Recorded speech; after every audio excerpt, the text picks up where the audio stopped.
አንድ ንጉስ ነበር በዛ ዘመን ውስጥ ሙስሊም ላይ እንደተዘገበው ያ ንጉስ እኔ ጌታ ነኝ አምልኩኝ ይል ነበር ለዚህ ጌትነቱም ሽፋን የሚጠቀመው አንድ ጠንቋይ ነበረው ይህ ጠንቋይ ድግምት ይነግረዋል ድግምትም ይሰራለታል እሱም ጌታ ነኝ ለሚለው ፉከራው እነዚህን ብልጣብልጥነት ይጠቀም ነበር ታዲያ አንዴ ይህ ጠንቋይ አረጀበት ዕውቀቱ ሊሰወር ሆነ ከሱ ወደ ንጉሱ ላከበት እኔ አጀሌ ደርሷል እድሜ ቀርቧል እኔ ሳልሞት የኔን ዕውቀት የሚረከብ በጣም ብስል አክቲቭ የሆነ ልጅ ላክልኝ ላስተምረዋል ንጉሱም ከከተማይቱ አስፈልጎ አንድን ወጣት ላከለት ልጅ ግር ነው ታዳጊ ወጣት እዚህ ጠንቋይ የሄደ ጥንቁልናን መማር ጀመረ ሲሕር መማር ጀመረ ከሱ መማር ቀጠለ እየሳበው መጣ ዕውቀቱ ድንገት ከቤቱ ወጥቶ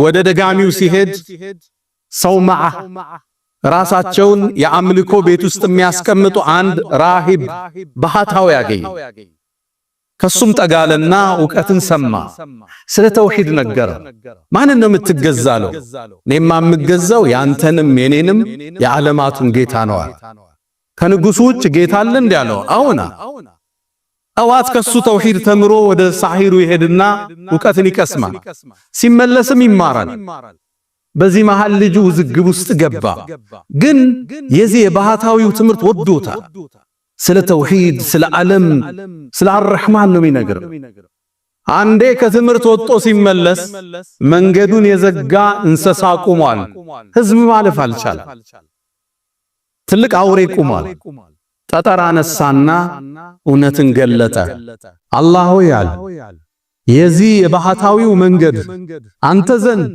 ከደጋሚው በላይ የተወደደ ከሆነ በዚች ጠጠር ይህን እንስሳ ግደለዋል ጠጠሩንም ወረወረ አላህም በእጁ ከራማን ፈጠረ ያንሰሳ ሞተ ተቀልል ብሎ ወደ ራሂቡ ተመለሰ መጣና ማለው ለባህታዊው ዛሬ እኮ እንዲህ ተከሰተ ምን ተከሰተ አንድ እንስሳ አግኝቼ በጠጠር መታውት ሞተ ያኔ ኒሸኽ ምን አሉት ልጄ ሆይ ዛሬ አንተ ከኔ በላይ ደረጃ ከፍ ብሏል የከራማ ባለቤቱና እንደ አይነት ደረጃ ተሰጥቶ ሳትፈተን አትቀር فحسبتم انما خلقناكم عبثا وانكم الينا لا ترجعون ሙከራል ትፈተናለህ አሉት ግን አሉት ልብ በሉ ስትፈተን ወደኔ እንዳታመላክታቸው ሲገርፉ ሲቆነጥጡ እገሌን ያስተማረኝ እንዳትላል ይሄ ልጅ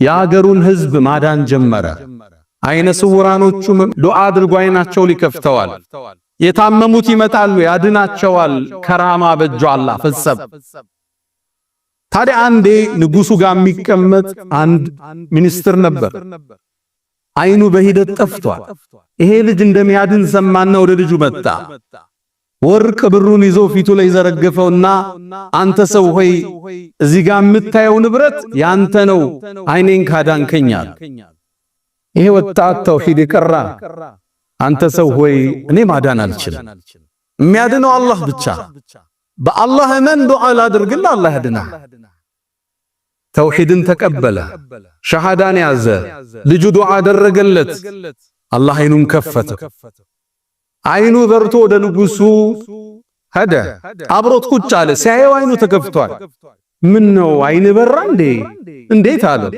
አይኔንማ ጌታ ያበራው አለ ማለት እኔ ነው እንዴ አለ አያችሁት የደረሰበት ጉሩር እኔም ማለት ነው አለ ላ በል ረቢ ወረቡክ ወረቡና አላህ አለ ያንተም የኔም የሁላችንም ጌታ አላህ አለ ተበሳጨ ንጉሱ እሱ ነው እንደ ጌታ የሚመለከው ህዝብ የሚሰግድለት ህዝብ የሚያስገብር የታፈረ የተፈራ ንጉስ ነው ተበሳጨ ገረፈው ቀጣው ማን እንዳዳነ ንገረኛለሁ ዱላ ሲበዛበት ወደ ልጁ አመላከተ ልጁ ተይዞ መጣ ንጉሱ ሲያየው ደነገጠ አንተ ልጅ ሆይ ሲሕር እንድትማር ድግምት ብንልክ ህዝብ ማዳን ጀምረሃል እንዴ የት ላይ ደረስክ አለው እኔ አላድንም አለው የሚያድነው የኔም ያንተም ጌታ አላህ ነው አለ ልጁን አሰቃይ ዱላ ሲበዛበት ማን እንዳስተማረው ተናገረ ያ ሼኽ ከቤታቸው ተይዘው መጡ።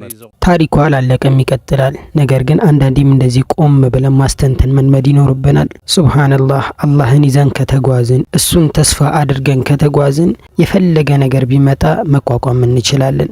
አላህን ይዘን በሱ ተማምነን ቀጥተኛው መንገድ እንደያዝን እርግጠኛ ከሆንን ማንም ቢመጣ ማቆም የለብንም። በዛ መንገድ ላይ ቀጥ ብለን መገኘት ይኖርብናል። ከዚህ ታሪክ ይሄንን የተረዳን ይመስለኛል። ይሄ ልጅ ገና በትንሽነቱ አላህ ሱብሃነሁ ወተዓላ ከፍተኛ የሆነ ኃላፊነትን ሰጥቶታል። ይህንንም ኃላፊነት እንዲወጣ ያደረገው አላህ ሱብሃነሁ ወተዓላ ከጎኑ ስላለለት ነው። አላህን ከያዝን ምንም ነገር ቢመጣ አንሸነፍም። ሱብሃንአላህ የተሰማችሁ ስሜት ካለ ከታሪኩ የተረዳችሁ ሌሎች ሰዎች አይረዱትም ወይም ደግሞ አይመለከቱትም ብላችሁ የምታስቡት ለየት ያለ ሐሳብ አስተያየት ካላችሁ ኮሜንት ላይ አስፍሩት።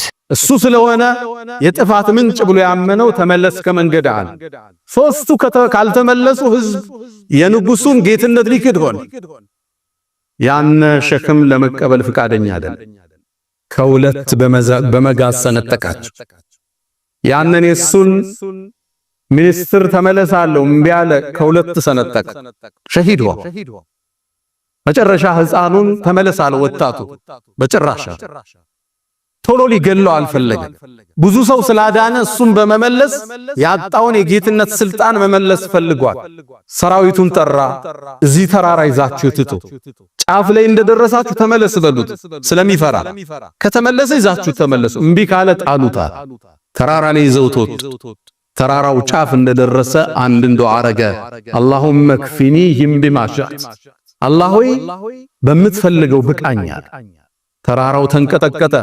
ሁሉም ወድቀው ሞቱ። ይሄ ሕፃን ልጅ ተመለሰ። የወጣት ወደ ቤቱም ማለትም ወደ ንጉሱ መጣ። የተውሂድ ዓላማ አንግቧል። ማስተላለፍ ማስረጽ የፈለገው ነገር አለ። ምን ሆነ ሰራዊቱ አለው። አላህ በቃኛል። እንግዳማ ሌላ ሰራዊት ያዘና በመርከቡ ሰዱታል። ወንዙ መሃል ስትደርሱ ተመለስ በሉት፣ እምቢ ካለ ጣሉታል። ወንዙ መሃል ላይ ሲደርስ ተመለስ አሉት። ዱዓ አደረገ። አላህ ሆይ በምትፈልገው እነዚህ ሰዎች ብቃኛል። እነሱ ሰጠሙ፣ እሱ ተመለሰ። ወደ ንጉሱ ቤተ መንግስት መጣ። ስማ ንጉስ ሆይ ልትገለኝ አትችልም። ታዲያ እንዴት ነው ልገል የምችለው? መንገዱ አንድ ብቻ፣ እሱ መንገድ ንገረኝ። ህዝብ ሰብስባል። እኔ ቴምር ዛፍ ላይ ስቀለኝ፣ ከዛም በኔ ቀስት አውጣና በልጁ ጌታ አላህ ስም ብለህ ወርውረው ቀስቱና። ንጉሱ የተፈጠረበትን ሰዓት ለማጥፋት ቀላል መንገድ እንደሆነ አሰበ። ህዝብን ሰበሰበ። የቴምር ዛፍ ላይ ሰቀለው። ቀስቱን አወጣና ቢስሚላህ ወረቢል ጉላም፣ በአላህ ስም በልጁ ጌታ ብሎ ወረወረ። ጌታ ማን ሆነው? አላሁ ጀለ ፊዑላ። ቀስቷን ወረወራት።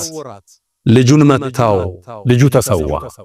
ንጉሱ ሸሩን ደፈንኩት ብሎ ወደ ቤቱ ሲመለስ ህዝቡ ለካ ይሄን ድምጽ ሰምቷል።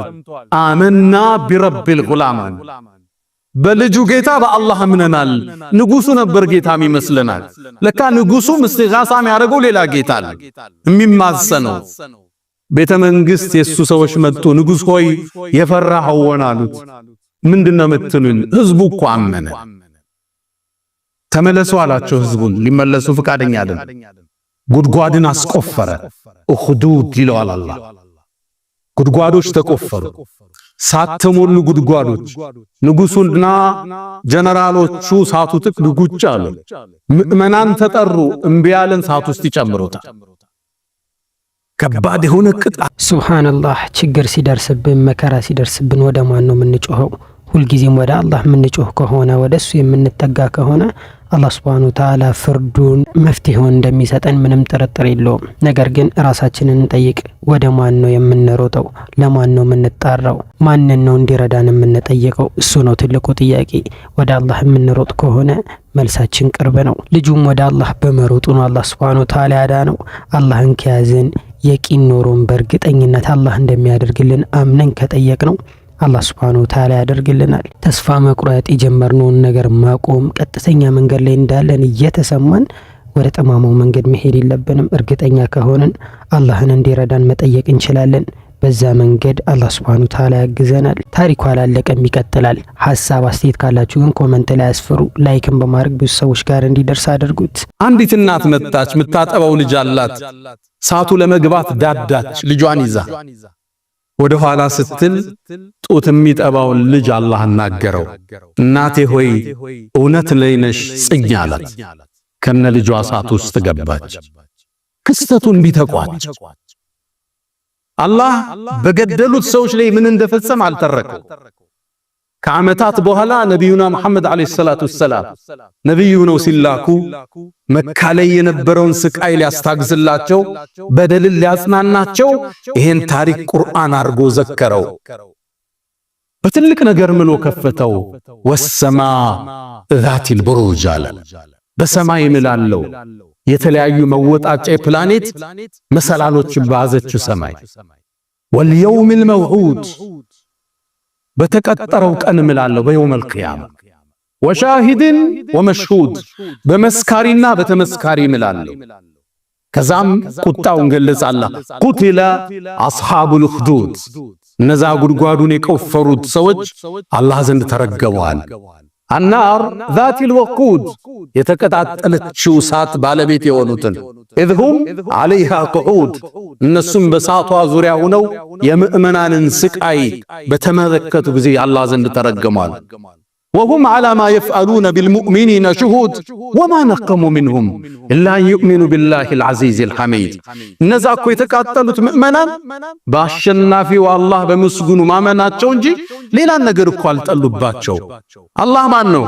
አለዚ ለሁ ሙልኩ ሰማዋቲ ወልአርድ የሰማይም የምድርም ባለቤት የሆነው ወላህ ያንተ ጌታ አላህ አላ ኩል ሸይእን ሸሂድ የተከሰተውን ሁሉ ክስተት በቅርበት የሚከታተል ነው ያንተ ጌታ።